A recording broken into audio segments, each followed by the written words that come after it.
Welcome to the show with your friend and mine. So tell me, Dr. Squee, who's it gonna be this time? We like to hear you talk, and we love to hear you listen. And if you are not subscribed, you won't know what you're missing. So welcome to the Dr. Squee Show. Welcome to the Dr. Squee Show. Welcome to the Dr. Squee Show. Headphones up. Here we go.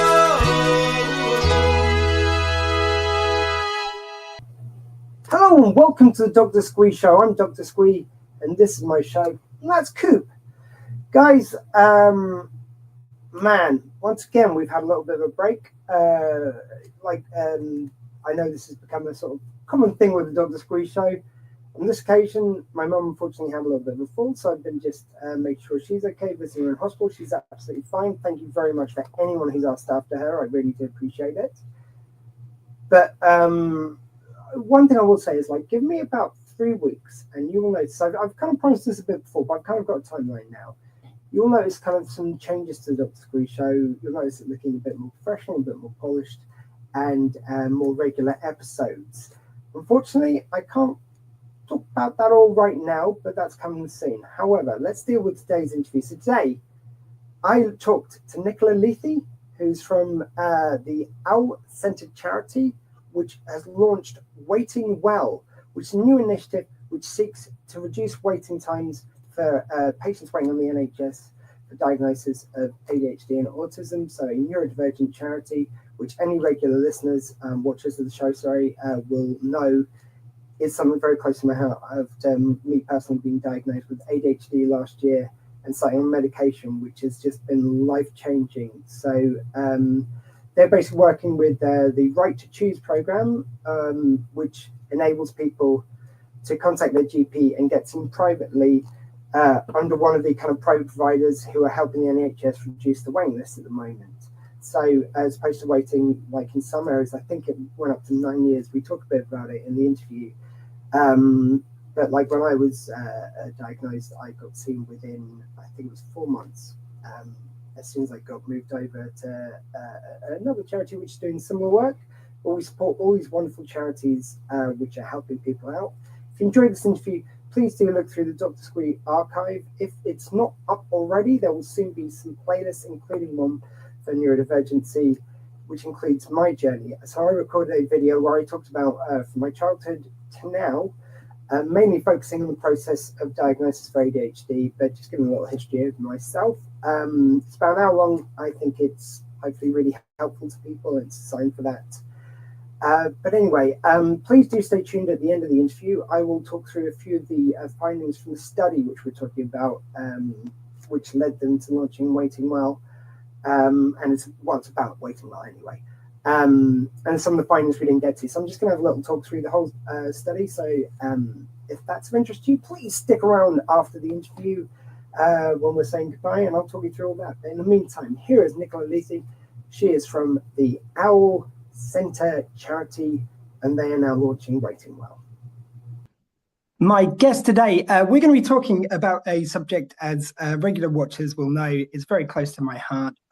Just a few facts for you. The average NHS assessment waiting times for autism, ADHD, and other neurodivergent conditions now exceeds 2 years in most areas across the country. And I've heard of some, I believe 9 years is the longest that I've heard. Waiting Well is a new first of its kind online support hub, and it's launched following a national lottery award. Initiative will equip families and individuals with practical tools, actionable advice, and evidence-based strategies without any additional financial burden. Please welcome to talk all about this. She's a head of therapy at the Owl Centre and spokesperson for Waiting Well. It's Nicola Lathey.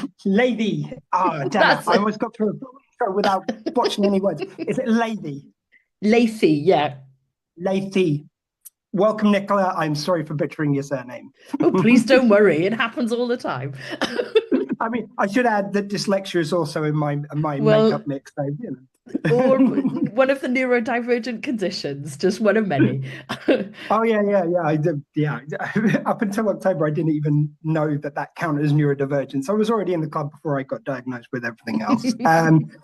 Thank you so much for joining me today. It's something which I've tried to make more and more of certainly an element of my interviews is talking about neurodivergency. We've just had last week, a few weeks ago, neurodivergent celebration Yeah, uh, week, week. and we're Yep. now in Autism Awareness Month. That's Um, right. Tell us how this all started with the kind of Owl Centre working with, launching Waiting Well, and how you got involved yourself. Absolutely. So I run a little charity which is called the Owl Centre Charity.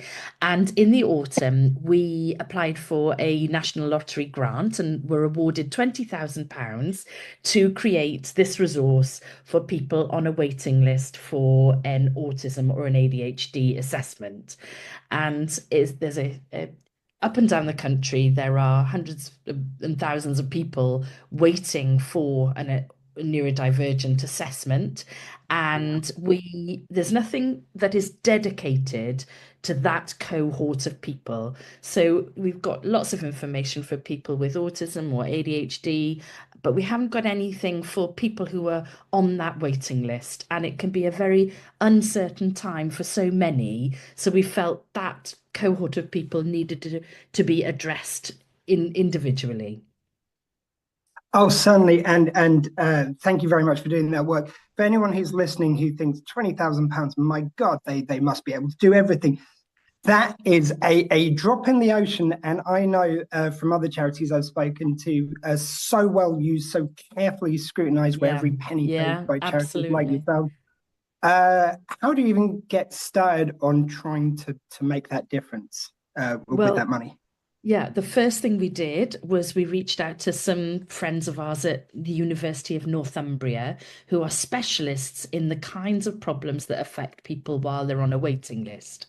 And there's lots of stats around the fact that you can see a deterioration in mental health or well-being while you're, in fact, the National Autistic Society in 21 sorry, the National Autistic Society in 2021 produced a paper that said that 79% of parents waiting for an autism assessment for their child saw a deterioration in mental health and well-being while they were on the waiting list. So we know it's a big problem. So what with Northumbria University, and we have through the Owl Centre charity is a wing of the Owl Centre which provides autism and ADHD assessment. So we Wing very know appropriate for the owl. exactly, and excuse the pun, but No, we know please, we enjoy them here. pun away. And yes, so we know from all of the people that we assess that it's a huge problem, that wait time, and they feel that they have to go privately to seek an assessment. But this website is dedicated to those who are on the waiting list, and it's a space where you can get going with implementing strategies, learning to understand yourself better, perhaps seeking other social media influencers that you can identify with, loads of downloadable resources that help you keep track of all the traits that are affecting you so that you're armed up with everything that you need when you get to your assessment, and just a community for people to feel like they belong. And yeah, the waiting list can be quite lengthy, so we know that resources are needed for that time period.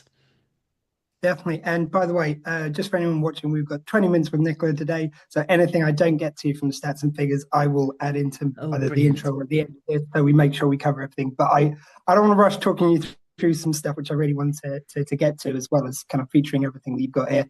Something you've mentioned there, which I was going to bring up, and is something I'm very conscious of, having gone through the process.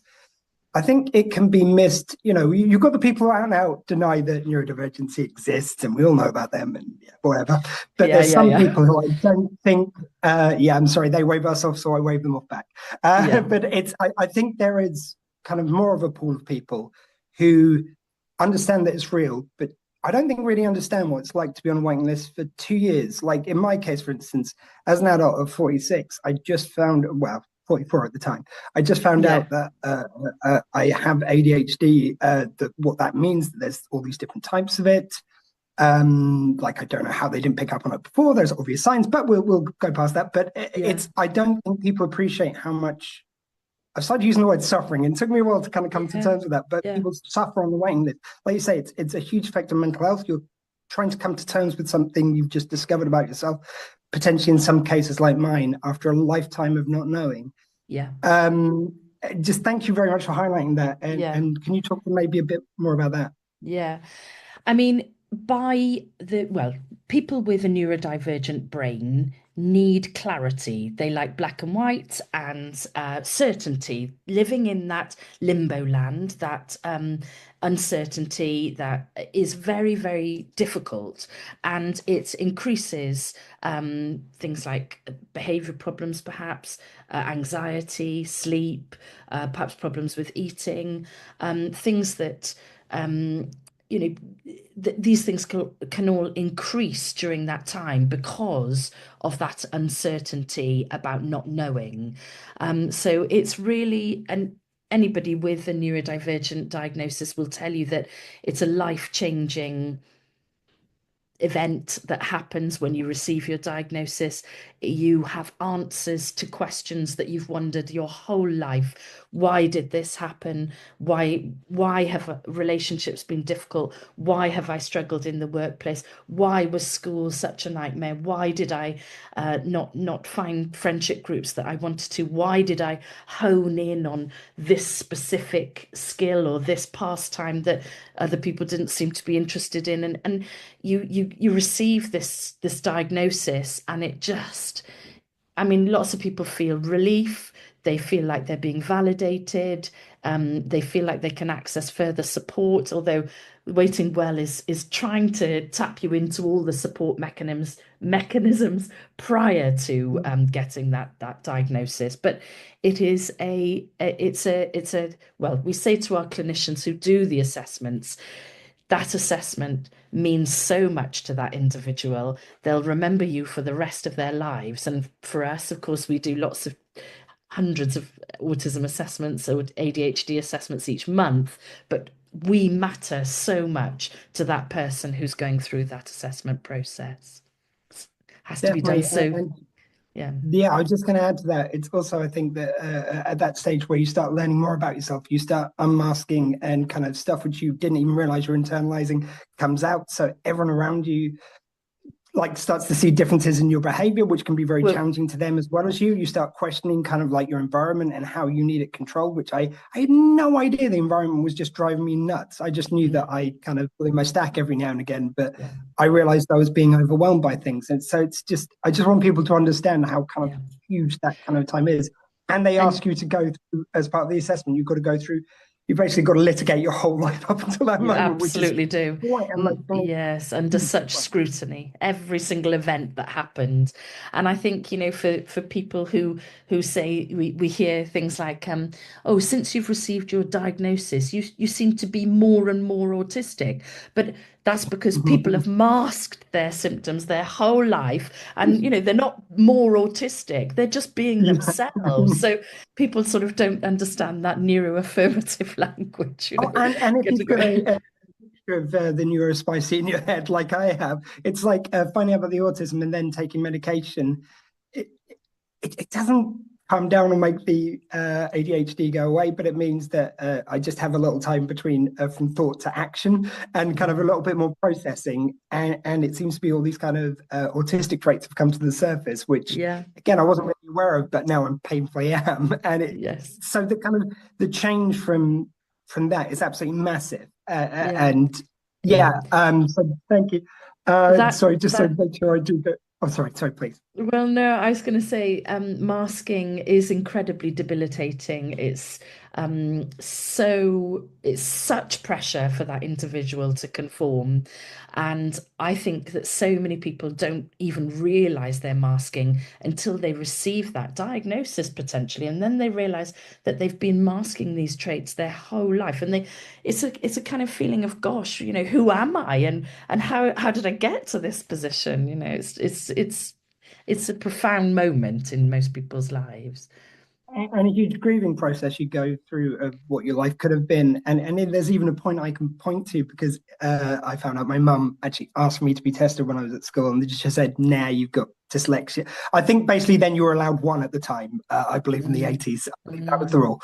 And it turns out I've got a few. So Yeah. it's like, Well, I'm perhaps yeah, one step behind you because I was diagnosed with dyslexia age 9, and yeah. I'm pretty sure I have ADHD too. And trait, of course, if you've got any of the neurodivergent conditions, which are, if you don't know, to the listeners, but they are autism, ADHD, motor coordination disorder, which used to be known as dyspraxia, dyslexia, and language disorder. So if you have any one of those, you'll have traits that cover any of the other neurodivergent conditions. And I suppose, because I'm aware of through my work of the traits that affect me, I haven't really gone down the diagnostic route to get to the other diagnoses yet. If But only you knew somewhere to get yourself tested through. I know. Uh, yeah, we'll have to Hey, look if it is far and wide. ADHD, you might just not have got round to it. It happens to us. But of course, with ADHD in particular, you can't start treatment. That's one of the things. So with the Waiting Well website, that's our message, is that start implementing stuff before your diagnosis. But the one thing you can't implement is ADHD meds because you need a formal diagnosis if you want to trial meds. And of course, meds are again something that has a huge impact on somebody's life and life changing to have a short trial of meds and decide whether they Yeah. suit you. Yeah, and for anyone watching, there is a separate video I recorded which I talk all about the process of basically from finding out I had ADHD to diagnosis and being on the medication. Please do check that out. It's I talk about right to choose a lot, which I was going to get Yeah, onto with yourself. yeah. I think this is a wonderful thing that not enough people know about, and I try and spread the word. It's if you are on the NHS waiting list and it's 2 years, 3 years, whatever it is, you can apply to. There are private companies such as yourselves who will do testing, and their waiting list is shorter, so the NHS basically funds it through them. So contact your GP about it. They can advise. Look up where you want to go, somewhere wonderful like the Owl Centre, and you can get it a much quicker rate. I hope you don't mind me quickly mentioning a competitor, but ADHD 360 is also Yeah, of course. a wonderful Yeah, one I went through. yeah, But I think you're all wonderful resources. So talk to us, maybe say a bit more about Right to Choose yeah. from your perspective. Well, Right to Choose is an ICB initiative, which is at the NHS England level, where a private company has to have a contract with an NHS trust, which the Owl Centre does. So we do Right to Choose through one of the NHS trusts we partner with. And what you do, just as you said, you go to the GP, you know which company you want to carry out your assessment, and they then provide you with a letter. So if you go to the website of the independent provider, they'll get you a letter that you take with you to the GP, and then the GP will refer you back to that independent provider, and then the assessment will take place via that independent provider, and it will be funded by the NHS. Yeah, it is a wonderful scheme. I mean, by the time I'd actually got through it, ended up being about the same 2 years I would have been waiting. However, it would have been another 6 to 9 months waiting for titration. That means basically where they Okay. test you for the medication. For anyone watching who's not familiar with the language, obviously I know you are. Yeah. So that would have been an extra 9 months. I got it straight afterwards. So it's worth also looking when you're looking at private providers you might go under if there's a wait for titration at the end, because it's great you get diagnosed. That is something I understand, well, we want quickly. But if your medication is something that you're interested in, which did make a huge difference to me, life-changing difference, it's worth seeing if there's a provider which can do both at once. And I think that every independent provider that does Right to Choose has to provide the medication services afterwards now, because what happens if they don't is that just creates another huge waiting list for the NHS, sorry, whilst they look into meds for you. So yeah, that's a necessity now, and most independent companies that do Right to Choose do offer prescribing services. Yeah, so originally I was on through Right to Choose with Psychiatry UK, and theirs was one which had a 9-month waiting list afterwards. Yeah. Then someone told me about ADHD 360, which was 3 months. They told me it ended up being 4 months, but significantly shorter than the other waiting list. And they did titration as part of it. So again, it's just worth looking at what people are offering. And there's good reasons for each. Sometimes it can be to reduce their waiting list. They're at least getting people through assessment. Others, like 360, choose that method because it means you get the medication straight away, and but they don't reply to emails before you get to the top of their queues. So that can be anxiety causing. So it's worth looking into all those things. And wonderful resources like yours are great places. And I think, interestingly, from the individual's perspective, you can be on a number of different Right to Choose waiting lists. So you don't have to just be on one. You can spread yourself around a little bit and see which one comes up quicker, which distorts the numbers a little bit, which is a problem for for stats and things. But there we are. That's not the individual's problem. There's so much more which I want to talk to you about. Have we got enough time for another question? I just want to ask of course. Yeah, sure. Yeah, wasn't sure if you had one straight after this, and I try and be good with our timings. No, it's fine. No, we're absolutely fine. Yeah. Where are you from in South Wales? Oh no, I'm in Southampton. Sorry. So basically, it says South Wales here. So basically, I used to work through. I always had my interviews going out online, but they also used to go out on SW20 radio. That's what it says. Long story short, basically, I had some friends who worked at a radio station in Wales, and they just put on because it was a general interview show, so something which could work in their schedules. But gotcha. Okay. It was just a time commitment of editing a separate thing and then doing music around and stuff. So with all that kind of in place, the L Centre, what is it that Waiting Well particularly is the kind of mission statement? What is it that you're offering at the moment, and what is your kind of ultimate goals you're building towards as part of that? Yeah. Waiting Well is a website, so waitingwell.co.uk, and it's got loads of different articles of things that you might be struggling with while you're on the waiting list. So for instance, understanding the assessment process, and understanding yourself and the traits that you can recognize within yourself, strategies that will help. It's got some social media influencers that you can follow and perhaps identify with, and it's got different things around therapy support and what to do if you aren't diagnosed. So lots of different articles. It's got some downloadable resources, so little things that can help with early language development, and diary trackers that help you keep track of your traits as you prepare for your assessment.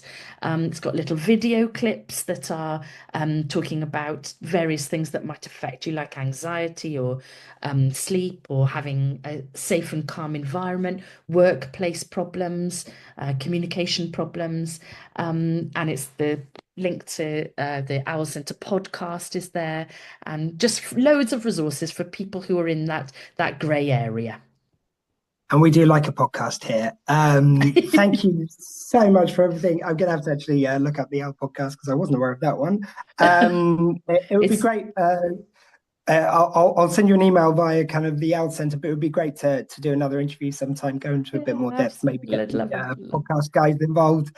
Thank you so much for this. Obviously, I'll get this out as soon as possible because I'm aware you're doing this bit of work.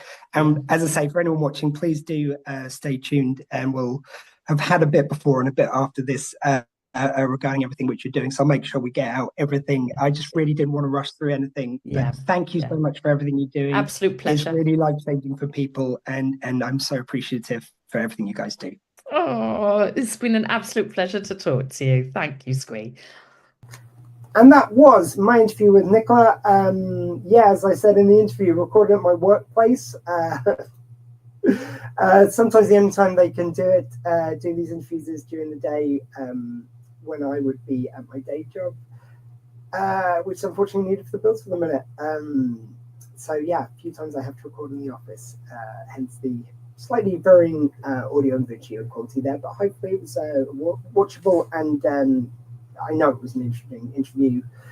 And thank you very much, Nicola, for her time, as well as everyone at the Owl Centre charity and Waiting Well, who are doing such great and vital work. So let's go through some of the findings that we've got here, just to give a full context for everything we talked about here. So a new national initiative to support individuals and families on neurodivergent waiting lists. Average NHS waiting times for autism, ADHD and other neurodivergent conditions now exceeds 2 years in most areas across the country. A lot of areas much worse, as we talked about. Waiting Well is the first of its kind online support hub launches following National Lottery Award, which is great news. Initiatives will equip families and individuals with practical tools, national actionable advice and evidence-based strategies without any financial burden. Individuals and families across the UK facing long waits for neurodiversity assessments now have a dedicated source of expert support with the launch of Waiting Well. Funded by a 20,000 National Lottery Community Grant Fund grant, it is the UK's first holistic initiative designed specifically for individuals on a waiting list for assessment, providing free evidence-based practical and emotional guidance during this challenging period. So I will give you just like a little bit more. With average NHS waiting times for autism, ADHD and neurodivergent conditions, I've seen 2 years plus. In most areas across the country, many individuals experience frustrations, distress, isolation, and lack of support while waiting for a formal diagnosis. Waiting Well aims to bridge this critical gap for families and individuals who may identify as neurodivergent. Please do go to the Owl Centre charity. The link is in the notes, where you can read up all about this, all about the fantastic work they're doing. Just to read one more quote, and then I'll let you guys all go into your day or your evening. A breaking point with thousands of individuals up and down the country in an autism and ADHD diagnosis limbo without hope, guidance, or support. The only communication individuals receive is a letter confirming their place on the waiting list, yet the NHS does not offer specific support on how to manage these waiting lists. Existing community resources are patchy at best, and those who are waiting worry about being judged or misunderstood by healthcare professionals, adding to the emotional burden of being in this limbo. This is simply not good enough. That's a quote from Nicola, who I spoke to, and again, just fantastic work. And really, it's can't be understated how much genuine distress it does put you in when you don't know how your brain works, so you can't factor it into how you behave and how you work with your own mental way of processing things. And that's all it is. It's just a different way of processing. It doesn't mean that we're any less just different, and that's all good. And we want more different people, more people who give these different perspectives. So thank you for empowering we who are a little different. Anyway, guys, that's it for today. Please do keep it tuned to the Dr. Squee Show. And if you're not already, subscribe on YouTube. That's youtube.com/Dr. Squee. If you're watching this Facebook, if you're watching this on YouTube and you want to check out our Facebook page, just go to facebook.com/The Dr. Squee Show, Dr. DOCTOR, full word, just like my name. If I can get it. There we go. I won't doubt how our camera works. Anyway, that's it for this week's show. I hope you're all doing well out there. If you are neurodivergent and you're in any distress and you want to talk to someone, the Owl Centre charity is there, but so am I. Please do write in. Anything I can do to help, just advice and my personal experiences.